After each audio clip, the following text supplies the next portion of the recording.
சோழர்கள் காலத்துல ஒரு விளக்கு இருந்துச்சு. அதுக்கு பேரு தூண்டாமணி விளக்கு. ஏன் அந்த பேரு தெரியுமா? அந்த விளக்கை நீங்க தூண்டவே வேண்டாம்.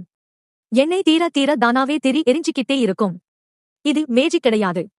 இது pure physics, micro whole tripping தொழில் நுட்பம். நுண்துளை வழியா தானாவே வடியுது. நடுவுல இருக்கிற எண்ணெய் டேங்குல இருந்து எந்த மோட்டாரும் இல்லாம கீழே இறங்கும்.